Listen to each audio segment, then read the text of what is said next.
Where does creativity fit into compliance? In more places than you think. Problem solving, accountability, communication, and connection, they all take creativity. Join your hosts, Tom Fox and Ronnie Feldman, on Creativity and Compliance, part of the Compliance Podcast Network. Hello, everyone. This is Tom Fox, along with Ronnie Feldman, back for another episode. Today, we're going to take a look at using humor and comedy and creativity to enhance compliance and risk training. So, Ronnie, welcome back. Hey, good to be here, and thanks for having me. Well, it's your podcast, so I'm not sure I'm having you, but we're going to have some fun today, Ronnie, because you're really going to help us understand how comedy and humor can be key components, I think, of getting a message to not only stick, but have people who actually want to hear that message. So with that, tell us about comedy and corporate risks.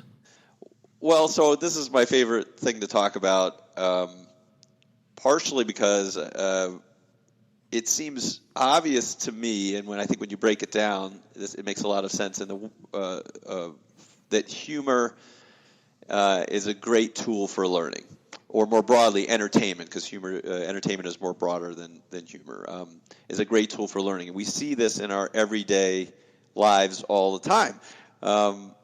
Even news shows, if you used to watch TV news shows, they've all taken on more of an entertaining approach.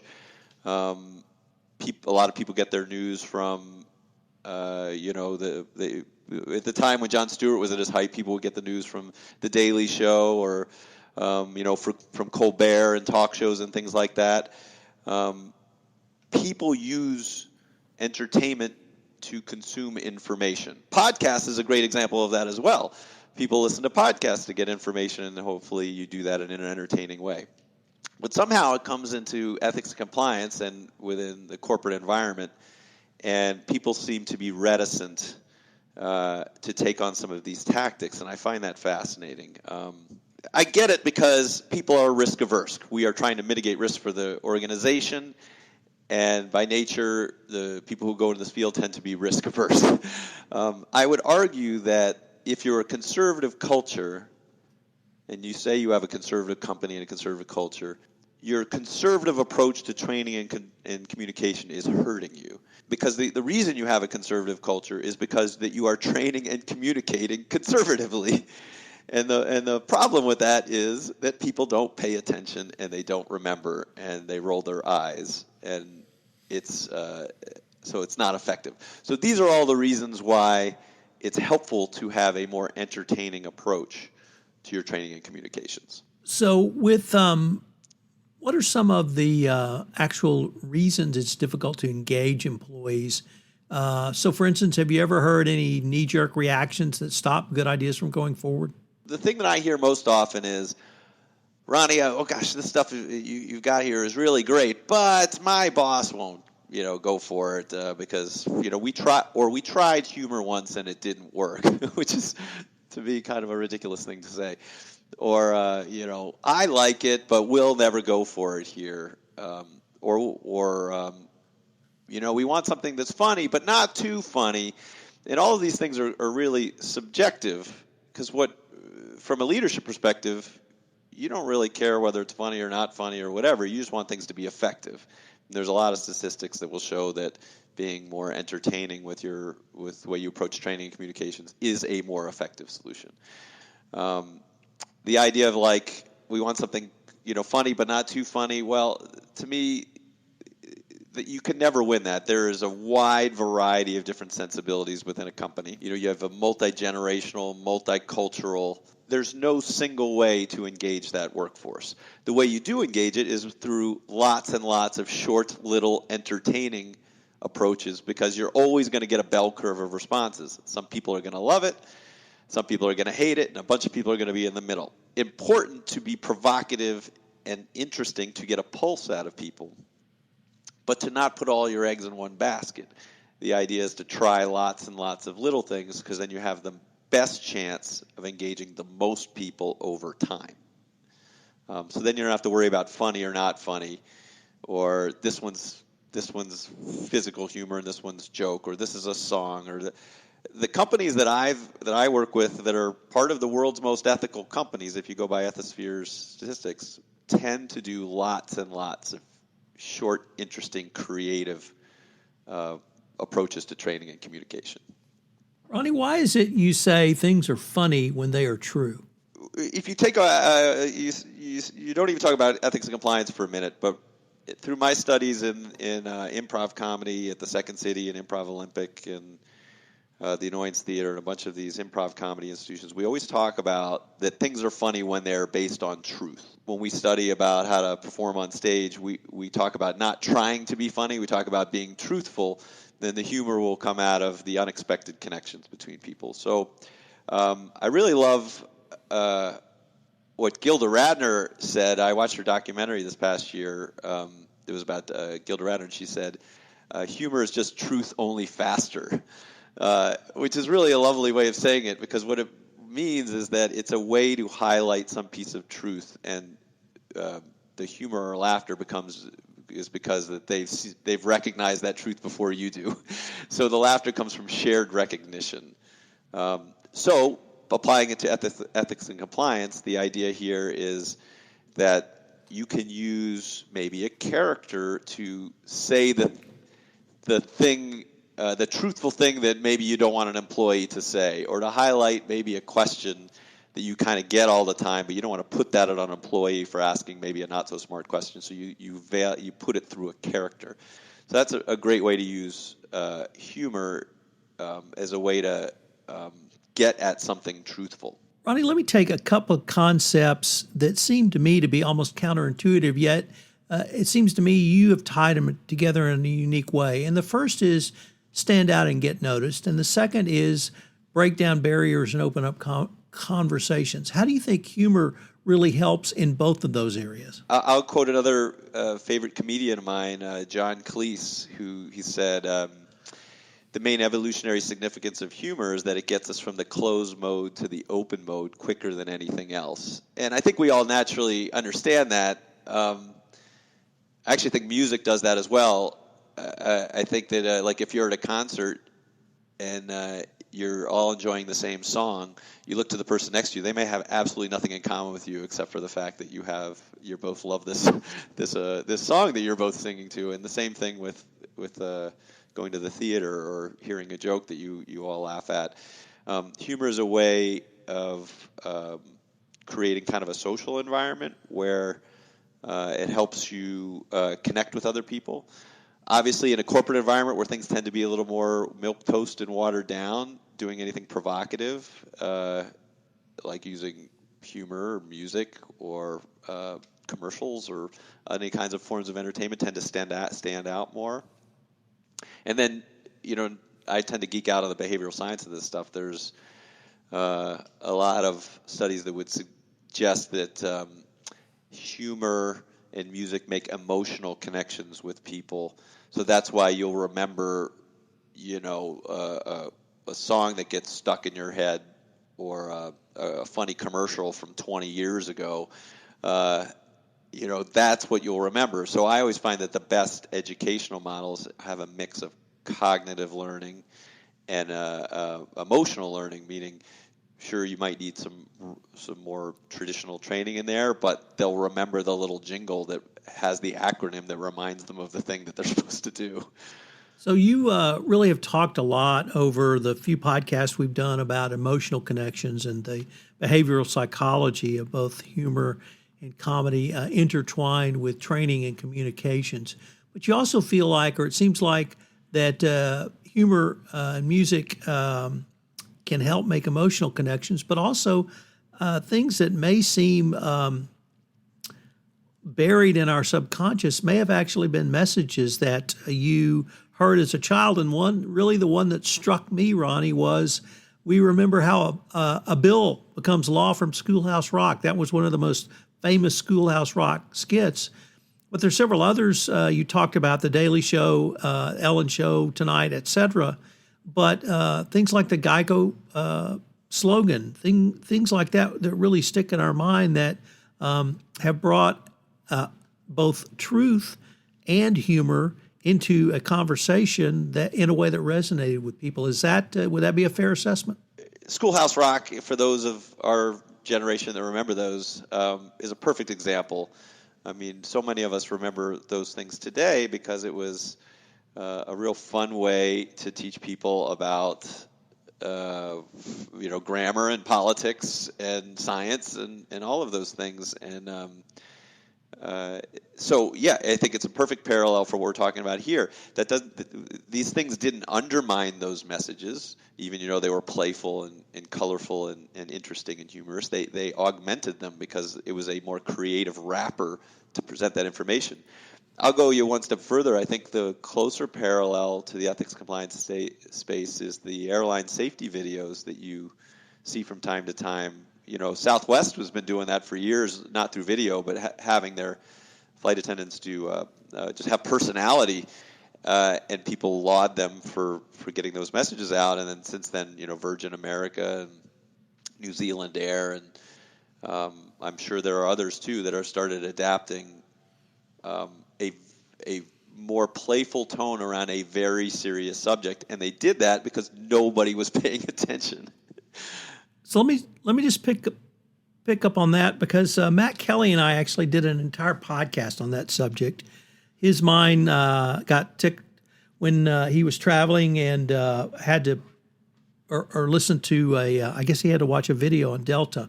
I'm a United flyer, and United takes it a little bit different direction, but equally entertaining and equally engaging. They take the specific messages: no smoking, follow instructions.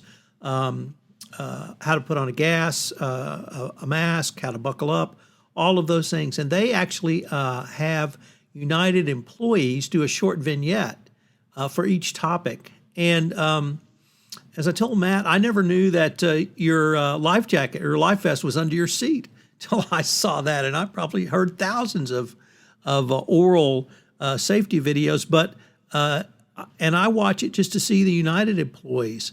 So it seemed to me that it also had the byproduct of those United employees who participated in the filming of those videos. They became more invested in the training as well. And it wasn't so much train the trainers, but the employee base appreciated that they could share the message of safety with their customer base.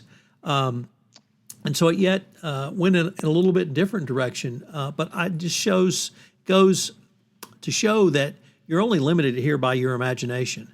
And so well, that's right. I just think it's a wide variety of ways you can do. Ronnie, I'd like to end this podcast by asking you some questions about excuses, basically, that you may have heard for why people can incorporate humor or comedy into their training, and see if you might be able to give some short answers that people might be able to utilize. So let me start with one. I really like this one. I love it here, but we have a conservative culture. The issue with that thing that I hear it all the time is that acts like they're not a part of their culture. That's like, I'm cool, but everybody else is conservative. And I would argue that we are all part of our culture, and if we want to make a culture that's less conservative, more entertaining, and more informative, then we have to take part in building a better business case for why these entertaining approaches are more effective, and taking responsibility for communicating more effectively and training more effectively through more entertaining devices ourselves. So the only reason you have a conservative culture is because not enough people are making the business case to do things more interesting and are not doing things interesting themselves. Here's one I really like, Ronnie. My boss doesn't have a sense of humor. Yeah, and I think that's a cop-out too. I think now I recognize that there's some political capital that needs to be expended to do something interesting or that's never been done before within a corporate environment. But really what your boss was, or what your executive leadership want is an effective solution. So it's not that they don't have a sense of humor. It's just that they want to know why this is more effective. And there is information out there that shows that this is more effective. That's one of the reasons I'm talking about it. So our responsibility is to present your boss with why this is a better solution. And I guarantee they have as much of a sense of humor as you do. And so this is almost a stereotypical, but at least a classic lawyer one. It's too important. We can't make fun of these issues. Yeah, that one comes up from time to time, and that's actually a misunderstanding. It's too narrow a definition for what humor is. There's some humor that makes fun of an issue, but as we talked about, like I always laugh at the Geico commercials or the Progressive commercials. Seems like insurance companies go with humor, but those humorous commercials don't undermine the product; they elevate the product. So it has nothing to do with making fun of. It has to do with being in service of the message, just taking these entertaining devices and using them in service of your message. So how about comedy doesn't work here? Well, yeah, that typically comes up, I think, when maybe someone in the organization has tried an entertaining approach and maybe it hasn't gone so well. So then people are risk averse, like, no, comedy doesn't work here. Well, no, comedy can work just fine. That execution may not have worked particularly well, and that's because this is not easy to do. As much time and thought as training ethics clients and training professionals put into coming up with the message and the policies, an equal amount of time needs to go into how you might deliver that information in a more entertaining way. And of course, there are outside resources. We are one of them, but there's plenty of other companies as well that also can offer their expertise on how to use entertainment to deliver these messages in a more entertaining way. So how about this one, Ronnie? We're a global company, so we can't use humor or comedy because it won't translate across our employee base. Well, that was partially true in that it's much more difficult to have a universal device that cuts across all different cultural barriers. But the idea that humor doesn't work across cultures isn't necessarily true. I would argue that word choice and wordplay, things that involve wordplay, don't tend to work as well. Physical humor tends to work better. Music tends to translate pretty well. I go back to the argument that the best way to engage the most people is to do lots and lots of different, interesting things, because then you engage people through variety and surprise over time.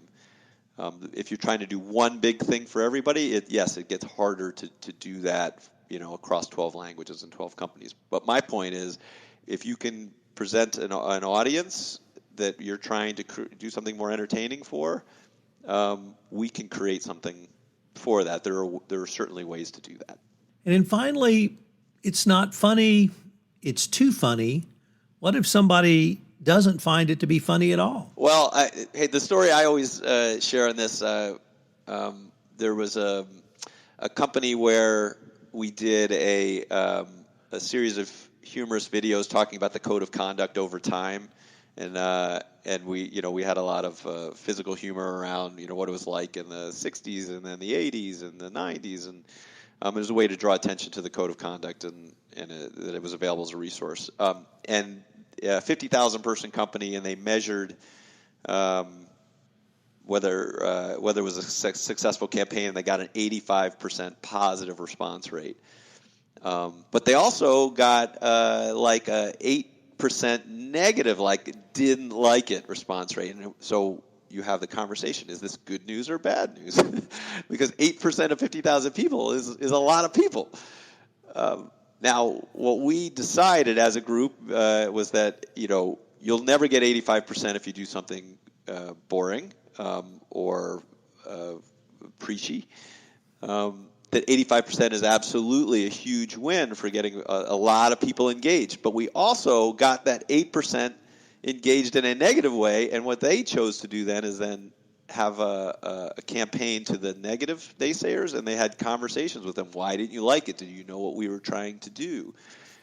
My point is, they used a stimulus to get a response, and the negative stimulus in this case was almost as good as the positive stimulus, because then we're having a conversation about compliance. So, Ronnie, unfortunately, we are near the end of our time, but this has just been a great kind of free-form discussion about how corporations can use comedy and creativity to enhance training, but really, for me, how to even think about these topics, and really not even limited to training, but in all forms of communication throughout the organization to help enhance employee engagement. We'll probably come back to this discussion again one other time, because the advice I would leave everybody with is try new things. Don't be too precious. The more that you can engage people through variety and surprise and try different things, the more successful you'll be. And the more successful that you'll be, the more that you use the entertaining devices that we enjoy at home, on TV, podcasts, online, etc. We don't need to reinvent the wheel. We already use these things. Let's just bring them into the workplace. Ronnie, I look forward to continuing the conversation. All right. Thanks, everybody. Thanks for joining us for this episode of Creativity and Compliance. If you enjoyed the episode, make sure to subscribe and leave a review.